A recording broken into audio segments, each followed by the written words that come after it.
భయ్యా ఈ చిత్రం పార్ట్ 3 గిట ఉంది. అశోక్ తేజ డైరెక్షన్లో వచ్చిన ఓడెల 2 అనే చిత్రం గురించి మాట్లాడుకుందాం. ఇక ఈ చిత్రం రివ్యూ తెలుసుకునే ముందు మన ఛానల్ని సబ్స్క్రైబ్ చేసుకొని లైక్ చేసుకోండి. ఇక వీడియోలకి ఎంటర్ అయిపోదాం. ఇక ఈ చిత్రంలో హీరోగా తమన్నా నటించింది.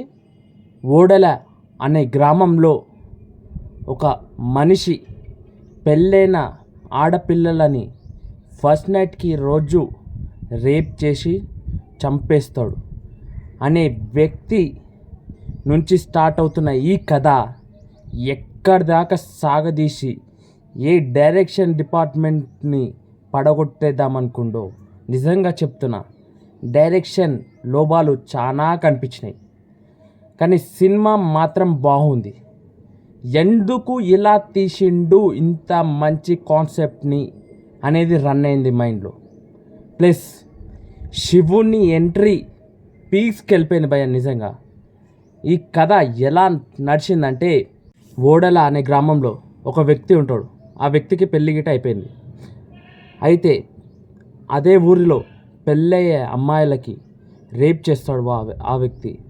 అయితే వాళ్ళ భార్యకి తెలిసినప్పుడు వాళ్ళ భార్య అతన్ని చంపేస్తుండు. అయితే అక్కడి నుంచి స్టార్ట్ అయింది కదా. ఇక వాడి గోస ఊరి మొత్తంలో పీడ వెలుగరిచ్చిందని అనుకొని సమాధి శిక్ష వేస్తారు. అంటే సమాధి శిక్ష ఎలా ఉంటుందంటే, సమాధిలో వనని ఇట్లా వండబెడతారు కదా, ఆయనని ఇలా నించోబెట్టి పంచభూతాలని దాంట్లో వేసేస్తారు. ఊరిలో ఉన్న ప్రతి ఒక్క ఎంటికలని ఇంకా గోర్లని తన మట్టిని అవన్నిటిని కలుపుకొని ఒక నల్ల బట్టలో కలిపి పెట్టేసి అదే ఊరిలో ఆ వ్యక్తిని పాతేస్తారు.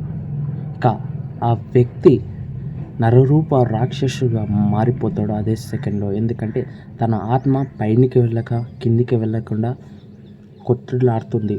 అయితే అదే ఆత్మ ఎంత పగపైన ఉంటుందంటే, ఊరిలో ఎవ్వరు పెళ్ళైనా వాళ్ళని అమ్మాయిలని రేప్ చేసేస్తాడు.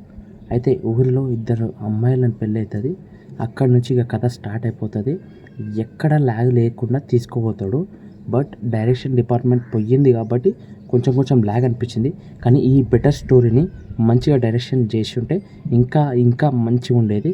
నిజంగా ఇది 18+ మూవీ అన్నది చూపిస్తున్నారు. ఎందుకంటే ఇది ఏ సర్టిఫికెట్ ఇచ్చిండు. అండ్ ఏ సర్టిఫికెట్ ఇచ్చినా సరే, ఇది ఎప్పుడైనా సరే ఏ సర్టిఫికెట్ ఇచ్చింది ఫ్యామిలీతో చూడొద్దని చెప్తాం కదా. ఈసారి పక్క చూడాలి. ఎందుకంటే ఇవన్నీ తెలవాలి ఫ్యామిలీకి, ఇంకా పిల్లలకి, అందరికి తెలవాలి. ఎందుకంటే శివుడు లేని ఏ రోజు లేదు. శివుని పైన వచ్చిన కాన్సెప్ట్లు అన్నీ హిట్ అవుతాయి.